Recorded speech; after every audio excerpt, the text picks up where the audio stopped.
बिस्मिल्लाहिर्रहमानिर्रहीम। अस्सलाम वालेकुम नाज़रीन, मैं हूं राना खालिद कमर। आप देख रहे हैं ख़बर के पीछे सिर्फ सतलुज न्यूज़ पर। नाज़रीन, जैसा कि आप देख रहे हैं, मैं इस वक्त मौजूद हूं गुलजार सादिक पार्क में। ये बहावलपुर का मारूफ पार्क है और इसमें मैं क्यों खड़ा हूं उसकी वजह मैं अब जब सवाल करूंगा, प्रोग्राम को आगे बढ़ाऊंगा तो आपको पता चल जाएगा कि मैं यहाँ पे क्यों मौजूद हूँ। आज मेरे साथ इस ग्राउंड में मौजूद हैं बहावलपुर के बहुत सीनियर सहाफ़ी आसिम अख्तर।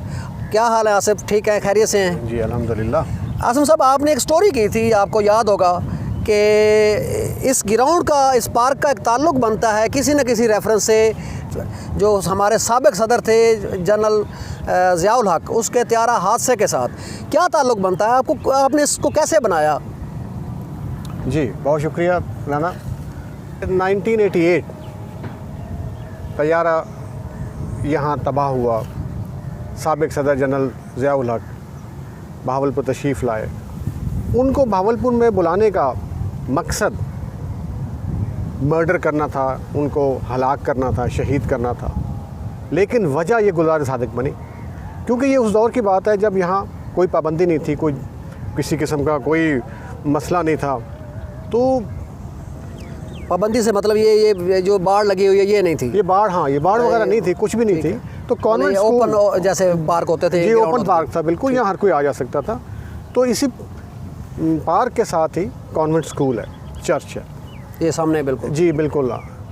यहाँ की एक टीचर थी सिस्टर सूजन, जिन्हें सिस्टर सू भी कहा जाता है। तो वो यहाँ आई, इस पार्क में से गुज़र के वो वापस चर्च जा रही थी। तो पार्क में मौजूद दो अफराद जो कि मुसल्लह थे, उन्होंने मर्डर किया उनका, और इससे उनकी डेथ हो गई। उस डेथ को वजह बनाकर साबिक़ सदर जनरल ज़ियाउल हक को बहावलपुर बुलाया गया। और बज़ाहिर एक और भी था कि यहाँ चूँकि इब्राहिम टैंक जो कि उस दौर में पाकिस्तान ने अमेरिका से लिए थे, उनकी मशक़ें भी। असल में तो ये सारा प्लान था कि साबिक़ सदर जनरल ज़ियाउल हक को बहावलपुर बुलाया जाए और यहाँ से उनके तैयारे को तबाह किया जाए। और उसके लिए उन्होंने ये सारा प्लान किया, और उसी को कवर करने के लिए जो सफ़ीर थे उस वक़्त के अमेरिका के पाकिस्तान में, रॉबिन राफेल, और उनके साथ जो ब्रिगेडियर वॉसन थे, उनको उस तैयारे में लाया गया। और यहाँ आके जब मैं आपको और बड़ी एक जो सी हैरत की बात है जो मेरे लिए भी थी, कि जब वो यहाँ तैयारा आया तो उस दौरान कराची का एक रिसाला है तकबीर, सलाहुद्दीन जिनके चीफ एडिटर थे, जो शहीद कर दिए गए थे। जी, शहीद कर जी। अच्छा, बहुत बड़ा जी नाम थे। अच्छा, उन्होंने अपने रिसाले में ये लिखा कि जी जब ज़ियाउल हक बहावलपुर आए तो उस दौरान अल जुल्फ़कार जो कि बैन तंजीम थी और जिसके Mir Murtaza Bhutto head, Peoples Party की वो जो अपना पीपल पार्टी की तंजीम थी, जो जिसका उसमें अमल दखल भी था त्यारा अगवा करने में, और पूरा उसका बिल्कुल वही बैकग्राउंड था। ठीक है। अच्छा, वो आए यहाँ बहावलपुर, और बहावलपुर आके उस रिसाले के बकौल कि उस दौरान उन्होंने तारिक बशीर चीमा जो कि उस वक़्त पीपल्स पार्टी में शामिल थे, इन्होंने उनके घर में स्टे किया। और जौन सा है उनका इरादा यही था कि ज़ियाउल हक को यहाँ किसी मौके पे कोई कार्रवाई में वो हिस्सा लेंगे, लेकिन नहीं हो सका। उसके बाद जैसे ये तैयारा यहाँ से उड़ा है और दरियाए सतलुज के ऊपर पहुँचा है, तो वहाँ इसको तबाह कर दिया गया। और कुछ कहने वाले ये भी कहते हैं कि उस वक्त दरिया सतलुज के रिवर बेड पर एक वाइट कलर की करोला कार वो भी खड़ी थी, जो कि कहने वाली कहते हैं, अल्लाह बेहतर जानता है, लेकिन मैं समझता हूँ कि एक सूबाई वज़ीर जो जिनका ताल्लुक़ बहावलपुर से है, उनका नाम लिया जाता है कि वो कार उनकी थी और वो उसमें इस्तेमाल हुई। क्या आप ये कहना चाहते हैं कि वो जो ऑपरेशन था वो सिर्फ ये नहीं था कि सिर्फ एक अमेरिकन कोई ऑपरेशन था?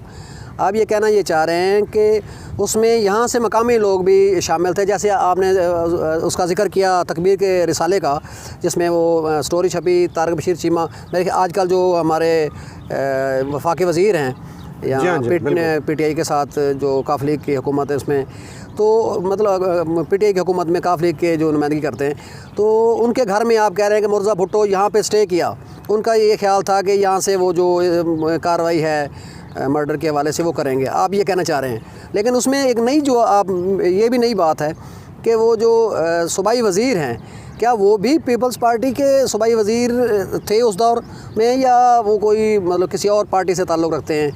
उनका जैसा कि आप कहते हैं कि उसके डेरे से वो गाड़ी बरामद हो गई थी या उसके ज़ेर इस्तेमाल थी? जी नहीं, उनका ताल्लुक़ पीपल्स पार्टी से नहीं था, वो नून लीग से था। अच्छा। और जो गाड़ी थी वो उस बेड से, जो रिवर बेड था, और जो कहने वाले हैं ये कहते हैं कि वहीं से ऑपरेट हुआ था वो गैजेट भी, जिस गैजेट के जो कि गैजेट उस प्लेन के अंदर कॉकपिट में रखा हुआ था, और वहीं से उसको वायरलेस के थ्रू ऑपरेट किया गया, जिसकी बायस वो तैयारा जो सा था वो तबाह हुआ। उसको किसी मिसाइल ने हिट नहीं किया, वो उसका जो ऑपरेटिंग सिस्टम था वो फेल हुआ।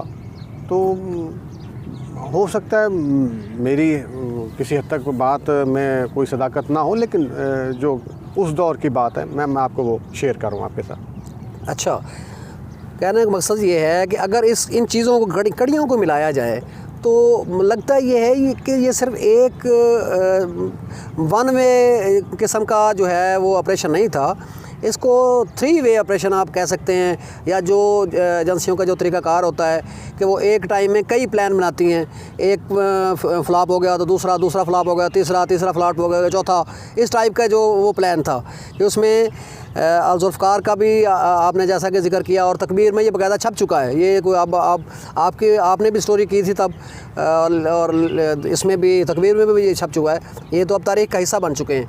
अच्छा, मुझे ये बताएं कि वो जो उसमें सिस्टर सूज़न को कत्ल किया, उसमें जो मुलव्वस था वो बंदा, तो वो सुना है वो रिहा हो गया है पिछले दिनों, अभी कुछ अर्सा पहले।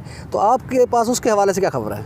जी बिल्कुल, ये पिछले साल की बात है कि जो सिस्टर सू को कत्ल करने में मुलव्वस था, मेरा ख्याल इलाही बख्श या खुदा बख्श नाम था, अगर मुझे याद है जी। तो पिछले साल उसको भी उस केस से बरी कर दिया गया, क्योंकि उसके पास से वो जो कारबेन थी वो भी जौन सी है जिससे उसने मारा था, तो उसको शक की बुनियाद पर, ना काफ़ी शवाहिद की बुनियाद पर, मतलब अदम सबूतों की बुनियाद पर, जैसा कि अमूमन पाकिस्तान की अदालतों से लोग जी अदम सबूतों की बिना पर छूट जाते हैं। बिल्कुल और ये तो बहुत लंबा अरसा उनकी कैद थी, और फिर गुज़िश्ता साल भी अगर वो रिहा हुए हैं तो ये बहुत अरसा हो गया, 88 से अब कितने साल हो गए हैं।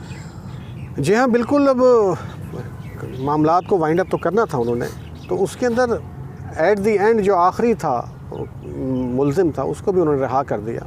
वैसे मेरा ज़ाती ख्याल तो यही है कि ये जो सारा प्लान था ये बैनुल-अक़वामी इस्टेब्लिशमेंट का था, जो कि इसको पाकिस्तान के ख़िलाफ़ था, और जिसमें कि वो कामयाब हुए। और अच्छा, मुझे एक और बात भी याद आ गई कि उस दौर में फ़ारूक आज़म साहब होते थे बहावलपुर में मेयर, आजकल वो पीटीआई के MNA शहर से। जी, शहर से।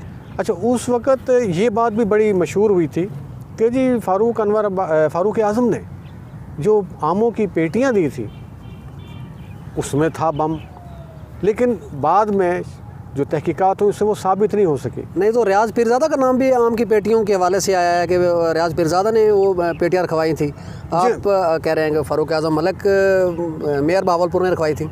बस दोनों का नाम लिया जाता है, लेकिन है इनका, लेकिन बाद में साबित नहीं हुआ कि ये आमों की पेटियों वाला में कोई बम था या नहीं था।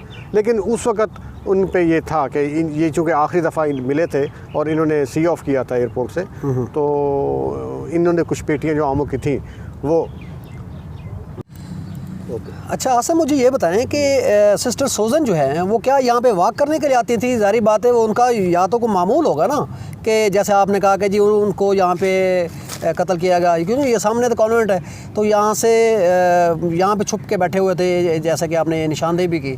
तो क्या उनका मामूल था कि यहाँ से वो वॉक के लिए आती थी, या क्या किस मकसद के लिए वो यहाँ पे आती थी, और क्यों यहाँ पे वो जो उसके कातिल थे वो क्यों बैठे हुए थे? जी, असल में वो सिस्टर सू जॉन्सी हैं, वो यहाँ वॉक के लिए आती थी, क्योंकि ये पार्क था, तो रात को खाना खाने के बाद वो यहाँ वॉक करती थी। अच्छा, उस दौर में यहाँ बहावलपुर में कोई बड़ा रेस्टोरेंट नहीं था, एक इरम होटल होता था, तो वहाँ चाइनीज़ बहुत मशहूर थी, और यहाँ बहावलपुर में तो फ़र्स्ट टाइम वो चाइनीज़ का एक शुरू हुआ था। तो वो चाइनीज़ उस रेस्टोरेंट में खाना खाने आई, और खाना खा के जब वापस जा रही थी, उनके साथ एक उनकी और कोलीग भी थी साथ। तो जब वहाँ यहाँ पहुँची हैं गुलजार शादी के बिल्कुल दरमियान में, तो एक दो बंदे थे जिनके पास कारबीन थी, कि जिन्होंने जो छुप के बैठे हुए थे इनके इंतज़ार में, और उन्होंने उन्हें फ़ायर किया और वहाँ उनको मार दिया। अच्छा, मतलब ये है कि उनका ये चूँकि मामूल था, तो ज़ाहिर बात है वो रैके भी की होगी, और इस तरह के जो होते हैं मामलात, उसमें पूरा जो है ना वो एक स्टेज बनाया सजाया जाता है, जी जी, और उसमें बाकायदा घेरा जाता है। तो ये चूँकि मामूल था उनका यहाँ से आना जाना, और खाना खाने के लिए वहाँ पे इरम रेस्टोरेंट में जाते थे। इरम मैंने देखा हुआ बड़ा उस दौर का बड़ा लाविश किस्म का रेस्टोरेंट था, और उस दौर में जब पाकिस्तान में नए नए चाइनीज़ जो है ना वो राइस वगैरह और चाइनीज़ फूड जो शुरू हुई थी, तो उसमें वो बड़ा उसका बिल्कुल बिल्कुल लोग जाते थे वहाँ पे खाने शाने के लिए। तो इसका मतलब है वो उनका मामूल का उनको पता था कि यार यहाँ से उन्होंने गुजरना है, और यहाँ पे उन्होंने उसको वो कर देना है। ठीक है। अच्छा, तो दूसरा यही बताएं कि आपने जैसा ज़िक्र किया तारक बशीर चीमा के हवाले से, तो क्या आपकी उस स्टोरी में तारक बशीर चीमा का जिक्र था रहबर वाली में? जहाँ तक मेरा ख्याल है उसमें चीमा का आपके उसमें स्टोरी में जिक्र नहीं था। इस पर थोड़ा सा मुझे वजाहत से बताएं। नहीं, उसमें मेरी स्टोरी में तो तारक बशीर चीमा के हवाले से नहीं था कोई जिक्र। ये तकबीर रिसाला है, कराची से निकलता है, और सलाहुद्दीन इनके चीफ बहुत बड़ा नाम थे, इन्वेस्टिगेटिव जर्नलिज्म में उनका बहुत बड़ा नाम था। बिल्कुल। तो उन्होंने अपने इस रिसाले के एक शुमारे में एक आर्टिकल लिखा था, जिसके अंदर उन्होंने ये क्लेम किया था कि अल-जुल्फ़िकार के जो अफराद थे वो इंडियन बॉर्डर क्रॉस करके राजस्थान के थ्रू यहाँ एंटर हुए, और यहाँ आके उनका मकसद ये था कि एसेसिनेशन के हवाले से कि करनी है। अब अल्लाह बेहतर जानता है वो ठीक है या नहीं, लेकिन उस रिसाले की स्टोरी के मुताबिक मैं आपसे तारक बशीर चीमा का जिक्र सैयद सलाहुद्दीन की जो है स्टोरी उसमें था, उनके आर्टिकल में था। मैं वही ना, मैं चूँकि मेरे वो नज़र से गुजरी है आपकी वो स्टोरी मैंने देखी है, जो सिस्टर सूजन के कत्ल वाली। आपका चूँकि रेफरेंस तो इस गुलजार सादिक का उस हवाले से था कि चूँकि वो उसका मर्डर इसी ग्राउंड में हुआ है, तो इसलिए इस यहाँ आने का मकसद भी हमारा यही था कि हम इस जगह पे आके स्टोरी करें या ये प्रोग्राम करें जहाँ पे ये मर्डर हुआ था, और हाल ही में वो जो मुल्ज़म था या जो कातिल था या मुबैना कातिल हम कह लें, तो जो अभी हाल ही में वहाँ से जेल से रिलीज़ हुआ है। तो नाज़रीन, ये थे आसिम अख्तर, और हमने फ़ाइलों की तहों में दबी हुई जो ख़बरें थी उसको आज खंगालने की कोशिश की है। उम्मीद है आपको प्रोग्राम पसंद आया होगा। अब इंशाअल्लाह अगले प्रोग्राम में किसी और जगह, किसी और टॉपिक पे, किसी और ख़बर के पीछे हम हाज़िर होंगे। तब तक मुझे राना खालिद कमर को ख़बर के पीछे से इजाज़त दीजिए। देखते रहिए सतलुज न्यूज़।